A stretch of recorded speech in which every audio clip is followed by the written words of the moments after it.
Yoga mulai kehilangan akal sehat dan Yoga pun bertekad ingin melakukan apa saja demi bisa mendapatkan uang demi biaya hidupnya.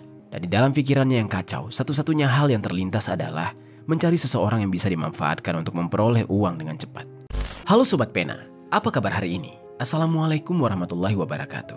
Hari ini kita akan kembali membahas kejadian-kejadian mengerikan, kisah nyata yang terjadi di muka bumi ini. Berangkat dengan niat mencari nafkah, seorang supir taksi online di Bantul, Yogyakarta justru mengalami akhir yang tragis. Dia tewas secara mengenaskan di tangan penumpangnya sendiri yang ternyata memiliki niat jahat ingin merebut mobil dan barang-barang berharga miliknya. Bagaimana cerita selengkapnya tentang kasus yang satu ini? Langsung saja kita bahas di Kata Pena.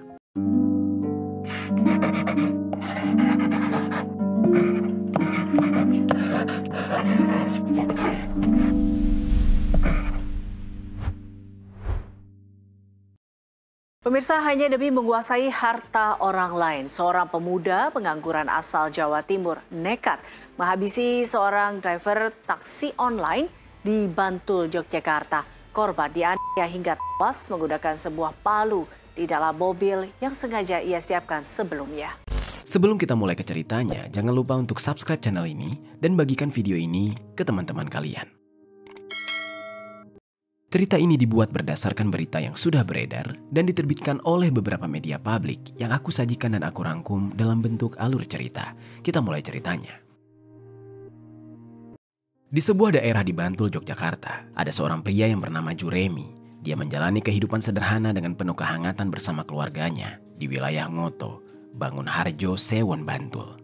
Namun sobat, mengenai identitas dan latar belakang keluarga Juremi ini tidak dijelaskan secara detail di media manapun. Namun, oleh orang-orang di lingkungan sekitarnya, Juremi ini dikenal sebagai sosok yang tekun dan pekerja keras, meski usianya di saat itu bisa dikatakan sudah tidak muda lagi, yaitu sudah menginjak usia 62 tahun. Juremi diketahui bekerja sehari-hari sebagai supir taksi online yang mencari penumpang lewat aplikasi Grab dengan menggunakan mobil pribadinya, yaitu Toyota Calya berwarna merah dengan nomor polisi AB1839GI. Juremi yang setiap hari menyusuri jalanan untuk mengantar setiap penumpangnya, dia tidak menampik bahwa usianya yang sudah lanjut membuat dia mudah merasa lelah. Namun rasa lelahnya tersebut seolah selalu kalah dari semangatnya yang tidak pernah surut. Tidak lain semua itu dia lakukan demi mencukupi kebutuhan hidup keluarganya tercinta. Bagi Juremi, usia bukan alasan untuk berhenti berjuang. Terlebih lagi, cinta dan tanggung jawab terhadap keluarganya menjadi bahan bakar semangatnya setiap hari. Di dalam menjalani profesinya sebagai seorang supir taksi online, Juremi bisa dikatakan benar-benar total. Dia tidak pernah setengah hati melayani penumpangnya. Dengan sikap ramah dan pembawaannya yang supel, Juremi selalu berusaha membuat penumpang merasa nyaman. Tidak heran, banyak yang senang disupiri olehnya. Bahkan ada pula penumpang yang sampai meminta Juremi untuk mengantarkannya secara pribadi tanpa melalui aplikasi karena sudah merasa cocok dan percaya kepadanya. Salah satu penumpang yang merasa cocok dengan dia dan kerap sekali diminta untuk diantarkan secara pribadi tanpa aplikasi, yaitu seorang pria yang bernama Yoga Andri. Pria yang akrab disapa dengan panggilan Yoga ini diketahui berasal dari Probolinggo, Jawa Timur. Meski tidak banyak informasi mengenai latar belakang kehidupannya, namun satu hal yang pasti, Yoga menjalani kehidupan yang penuh tantangan dan serba pas-pasan. Di usianya yang sudah menginjak 30 tahun, Yoga masih belum memiliki pekerjaan alias masih menganggur, sehingga dia kesulitan untuk memenuhi kebutuhan hidupnya sehari-hari. Ketika tekanan ekonomi semakin menghimpit dan merasa tidak ada peluang kerja di lingkungan sekitar, Yoga pun memutuskan untuk merantau dan mengadu nasib ke Bantul, Yogyakarta. Namun sayangnya, setelah merantau ke Bantul dan berupaya mencari pekerjaan, keberuntungan belum juga berpihak kepadanya. Alih-alih membaik, kehidupannya justru semakin berat dan sulit karena tinggal di kota orang tanpa sanak keluarga yang bisa membantunya. Di kampung halamannya, setidaknya Yoga masih memiliki tempat untuk bernaung, walaupun sederhana, dan bisa makan tanpa harus memikirkan biaya karena ada keluarga yang menampungnya. Namun, di perantauan, dia justru hidup serba kekurangan. Untuk kebutuhan sehari-hari saja, dia kesulitan sebab tidak punya pemasukan tetap dan tidak ada sanak keluarga yang bisa dimintai bantuan. Namun sobat, di dalam kondisi ekonominya yang terdesak, siapa sangka Yoga justru diketahui cukup sering menggunakan taksi online sebagai sarana transportasinya selama di Bantul, yang mana biayanya mungkin lebih besar dibandingkan jika dia harus memilih menggunakan transportasi umum seperti bis atau angkutan lokal lainnya yang biayanya jauh lebih murah. Salah satunya, Yoga pernah menggunakan jasa taksi online milik Juremi. Dan saat pertama kali Yoga Naik mobil yang dikendarai Juremi, dia langsung terkesan. Pelayanan dari Juremi yang ramah, sopan, dan penuh empati membuat Yoga merasa nyaman. Bukan hanya sekedar mengantar, Juremi juga sering membuka obrolan ringan, menanyakan kabar, dan memberikan nasihat seolah sedang berbicara kepada anaknya sendiri. Karena keramahan tersebutlah, sikap hangat dari Juremi dan membuat Yoga merasa sangat cocok dengannya. Rasanya dia ingin terus-terusan saja menggunakan jasa Juremi setiap kali hendak berpergian. Dan karena merasa sudah cocok, mereka akhirnya bertukar nomor handphone. Dan sejak saat itu, setiap kali Yoga membutuhkan transportasi, dia tidak lagi membuka aplikasi taksi online, melainkan langsung saja menghubungi Juremi secara pribadi. Hingga kemudian pada suatu hari, Yoga kembali menghubungi Juremi untuk meminta diantarkan ke tempat tujuannya di saat itu. Pertemuan itu menjadi kali kedua mereka bertemu. Dari pertemuan kedua inilah, hubungan Yoga dan Juremi jadi lebih akrab, meski di saat itu baru sepekan mereka saling mengenal. Namun sobat, tanpa disadari, gaya hidup Yoga yang konsumtif tersebut membuat kondisi ekonominya yang sudah terhimpit jadi semakin terjepit.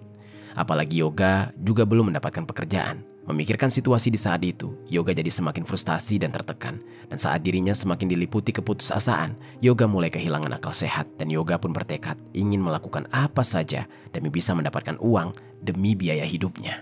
Sampai setidaknya dia bisa mendapatkan pekerjaan. Dan di dalam pikirannya yang kacau, satu-satunya hal yang terlintas adalah mencari seseorang yang bisa dimanfaatkan untuk memperoleh uang dengan cepat.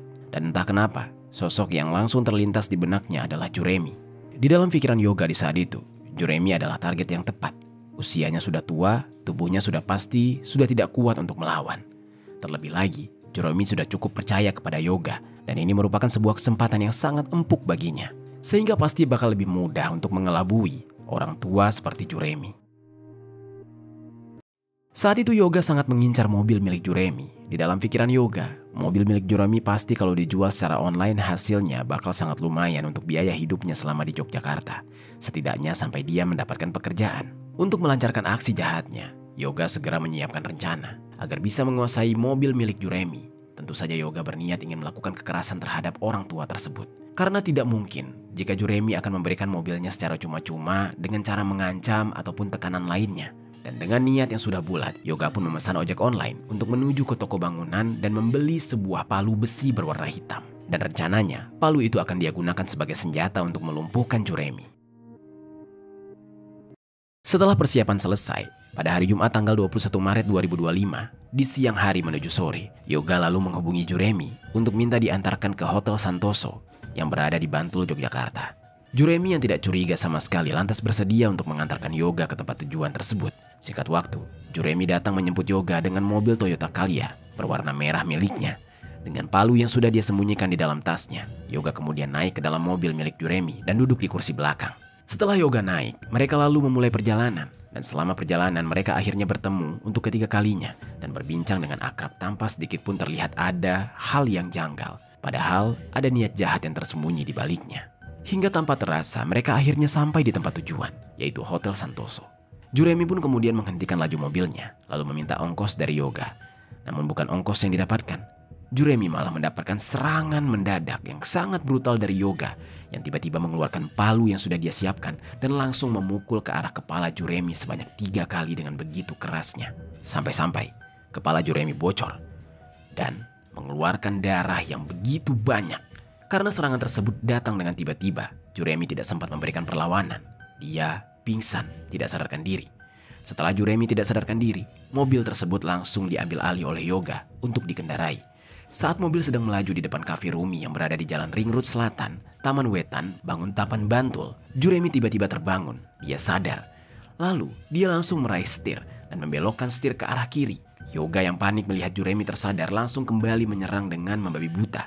Menggunakan palu, dia kembali memukulkan palu ke arah Juremi sebanyak berkali-kali dengan sangat brutal. Juremi yang sempat melawan pun pada akhirnya menyerah. Hingga akhirnya, Juremi kembali pingsan. Kali ini dengan luka yang jauh lebih parah dengan kepala yang hampir remuk. Namun, saat serangan terjadi, ternyata tangan Juremi masih menggenggam setir yang menyebabkan mobil kehilangan kendali dan menabrak pembatas jalan hingga ban depan sebelah kiri dari mobil tersebut pecah. Ban yang pecah membuat mobil oleng dan melambat, lalu akhirnya berhenti total. Di saat yang bersamaan, sebenarnya ada saksi yang bernama Bambang Sukimin yang kebetulan sedang lewat mengendarai sepeda motor yang melihat mobil milik Juremi bannya pecah sekitar jam 4 sore. Namun saat Bambang menyalip mobil tersebut, dari sekilas yang Bambang lihat dari luar kaca jendela, dia memperhatikan posisi supir masih di kursi kemudi dan tidak mencurigai apapun. Yang kemudian dia memilih untuk melanjutkan perjalanannya. Yang mana padahal di dalam mobil tersebut, Juremi sedang sekarat akibat serangan brutal yang dilakukan oleh Yoga. Setelah berhasil membuat Juremi tidak berdaya, Yoga yang tidak ingin aksinya segera terendus, langsung berusaha mengambil alih mobil milik Juremi. Namun sobat, karena ban mobil sudah terlanjur pecah dan kendaraan itu tidak bisa dijalankan, niat Yoga untuk membawa kabur mobil pun terpaksa dia batalkan. Sebuah perbuatan yang benar-benar sia-sia. Sudah menghabisi nyawa orang lain, tujuannya pun tidak dapat dia wujudkan. Karena bagaimanapun juga, di saat itu dia harus cepat-cepat pergi sebelum ada yang menyadari aksi kejamnya. Namun, Yoga tidak mau. Aksinya berakhir sia-sia. Lantas dia memutuskan untuk menggasak barang-barang berharga lain milik Juremi.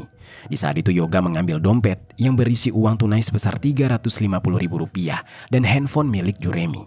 Saking beringasnya Yoga saat menggasak barang-barang berharga milik Juremi, tubuh Juremi sampai ambruk dalam posisi terlentang dengan kepala nyaris jatuh menyentuh lantai mobil.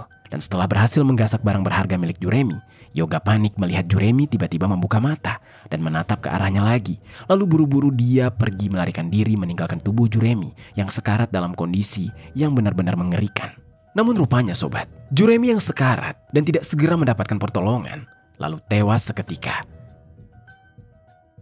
Sementara itu Yoga yang sudah melarikan diri langsung memakai uang hasil rampasannya tersebut untuk bersembunyi di sebuah hotel di Jalan Raya Janti, Jaranan, Banguntapan, Bantul, Yogyakarta. Selain itu, uang rampasan tersebut juga dia gunakan untuk biaya makannya selama di dalam pelarian. Dan di sisi lain, di lokasi kejadian, sekitar pukul 5 sore, ada seorang pria yang berusia 23 tahun bernama Niko Prasetyo yang tengah melintas di area Jalan Ring Road Selatan, Tamanan Wetan, Banguntapan, Bantul.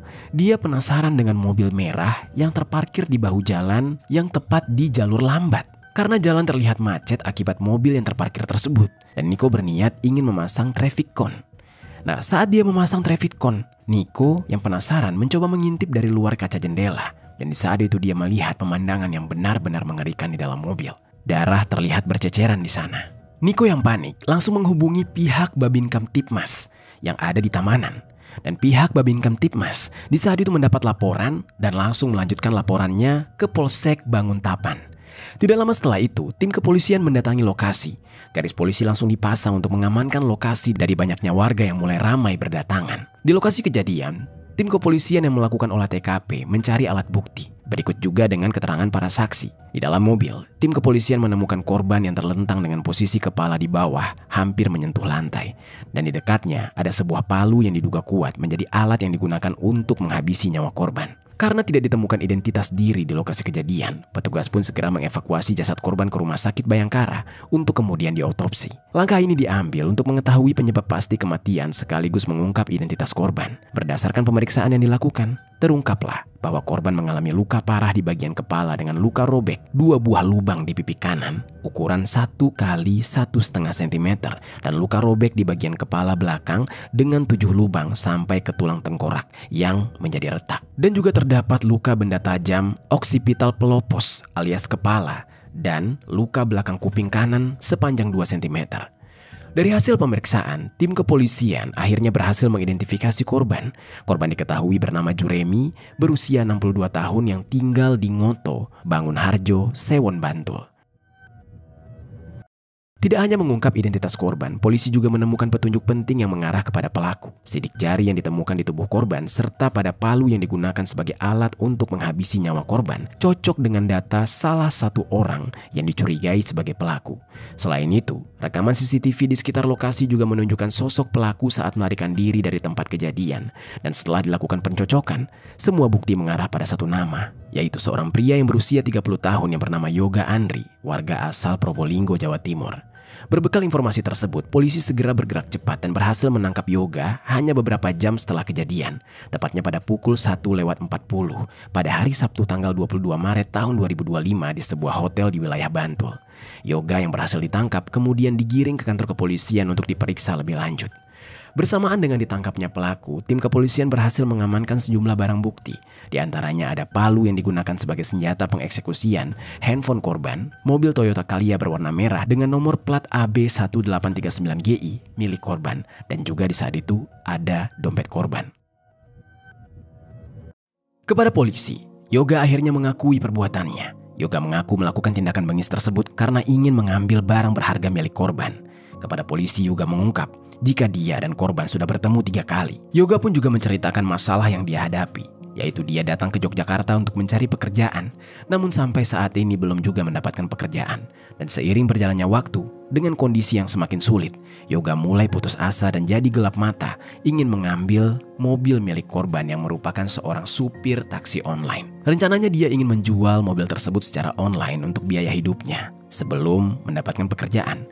Namun kendati demikian, dalam kejadian tersebut, mobil milik korban malah pecah ban sehingga dia tidak jadi membawanya. Dan di saat itu dia hanya berhasil membawa handphone, dompet korban yang berisi uang tunai sebesar Rp350.000 dan beberapa barang berharga kecil lainnya. Atas perbuatan Yoga pun ditetapkan sebagai tersangka. Yoga dijerat dengan pasal berlapis, yaitu pasal 340 KUHP tentang penghilangan nyawa berencana dengan ancaman pidana mati atau justru penjara seumur hidup, serta juga pasal 338 KUHP tentang penghilangan nyawa dengan ancaman penjara maksimal 15 tahun. Pasal 365 ayat 3 KUHP tentang pencurian dengan kekerasan yang menyebabkan kematian dengan ancaman penjara maksimal 15 tahun. Dan pasal 351 ayat 3 KUHP tentang penganiayaan yang mengakibatkan kematian dengan ancaman penjara maksimal 7 tahun.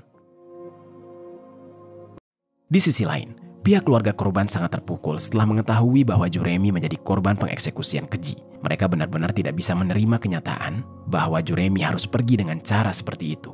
Setelah proses pemeriksaan jenazah selesai dan Juremi dimakamkan, suasana duka menyelimuti proses pemakamannya. Isak tangis keluarga mengiringi kepergian Juremi ke peristirahatan terakhirnya. Saat rekonstruksi kejadian dilakukan oleh pihak kepolisian, keluarga yang turut hadir tidak kuasa menahan emosi. Mereka menangis dan menjerit sejadi-jadinya, menyebutkan bahwa tindakan pelaku sangat kejam dan tidak manusiawi. Hati mereka teriris menyaksikan bagaimana orang yang mereka cintai diperlakukan sedemikian rupa hanya karena alasan uang. Kejadian ini pun menghebohkan masyarakat luas yang mengecam keras tindakan pelaku dan menyebutnya sebagai perbuatan biadab tanpa rasa kemanusiaan. Tidak hanya keluarga, banyak pihak yang menyerukan tuntutan keadilan untuk Juremi dan mendesak agar pelaku dihukum seberat-beratnya. Itu dia sobat, kisah daripada Juremi, seorang supir taksi online lanjut usia yang dihabisi oleh penumpangnya sendiri. Apa pelajaran yang bisa kita ambil dari kisah ini? Oh ya sobat, aku pengen ngasih tahu ke kalian, Kata Pena tergabung di dalam program YouTube Shopping Affiliate. Nah, buat kalian yang sedang mencari barang-barang yang menarik dan keren, aku punya beberapa rekomendasi produk untuk kalian. Kalau tertarik, langsung saja klik link produk di pojok kiri bawah untuk pembeliannya.